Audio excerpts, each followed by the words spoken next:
Welcome to the Photography News Show, where I bring you the best and latest news in the photography industry. Coming up today, we have the Lumix S 35mm f1.8 lens, a modular lighting system, and much more. So, let's begin!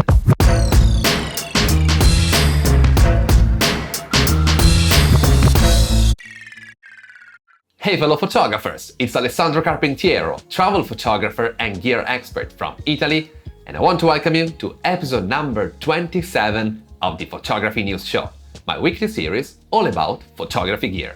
And if you're into that, please consider subscribing to always stay on top of the industry. So, let's see what's new. Lens news. Panasonic has unveiled the Lumix S 35mm f1.8, its latest large aperture prime lens for full-frame L mount. The optical structure comprises 11 elements in 9 groups and is very light and compact, weighing only 295 grams. It has dust, splash, and freeze-resistant design, and it has features that make it very interesting for filmmakers. For example, the focus can be changed linearly, and you can even set the amount of rotational operation from 90 to 360 degrees, which will be very useful for optimally pulling focus. Talking of focus, Panasonic states this lens doesn't have any focus breathing, which will surely make filmmakers happy.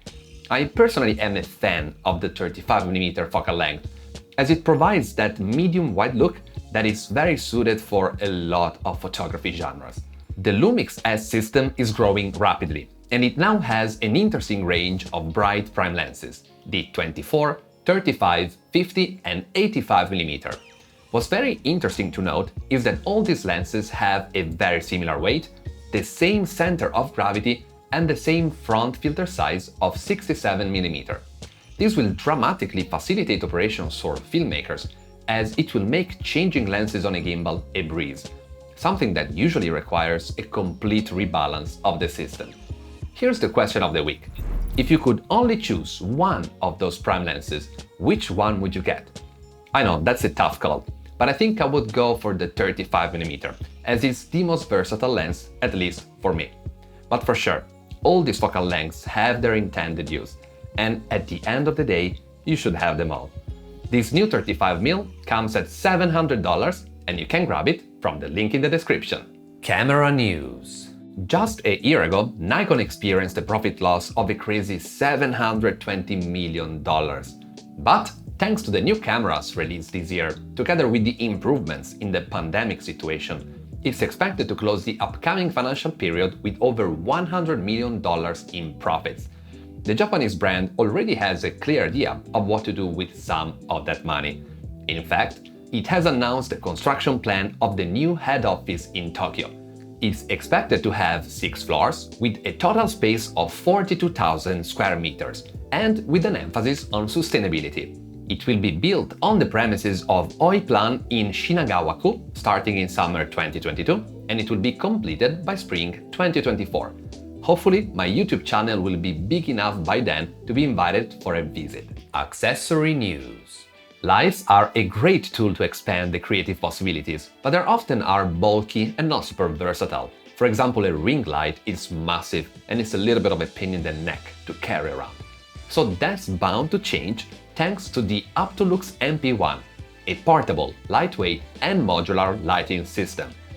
The kit is composed of 6 panels that can be arranged in several shapes to perfectly suit your needs, and the company defines it as the Swiss Army knife of video lights. The cool thing is that once disassembled, the modules can easily fit in a bag, making this a super convenient system for small productions. I personally hate bringing big lights around, and a solution like this would make my life easier. There are several kits available for pre-orders with 2, 4 and 6 lights from $300 to $850. Pictures of the week. In this segment, I feature the most interesting pictures I've seen on the web. This week, I have for you a series of images from Remembering Wildlife, a fundraising photography organization. Everyone loves dogs, but not everyone knows of the African wild dog. In fact, it's close to extinction with only about 6,600 adults left, and it's one of the most endangered mammals on Earth. To raise awareness on the topic and some money to protect them, Wildlife Photographers United has created the Remembering African Wild Dogs photo book. That's actually the 6th book of the series, as the organization has previously released 5 books on other animals at risk: elephants, lions, great apes, rhinos, and cheetahs. The organization has donated over $1.1 million to 54 projects across 24 countries. And if you want to support it, you can buy one of these beautiful photo books from the link in the description. App News. Social media are getting always more addicting, with a daily average use of 2 hours and a half. Companies surely don't mind that, as it equals more money. But interestingly enough, Instagram has begun testing a new feature called Take a Break, where you can have the app remind you of stepping away from it after a set period of time. There surely are more effective ways to reduce social media usage directly from your phone. But honestly, I appreciate Instagram testing this feature, and I sure hope it will be rolled out to every account so that we can all be more conscious about scrolling. Rumors. As I've mentioned at the beginning of the show, Lumix S shooters now have a great prime lenses lineup available, but there's something missing on the wide end.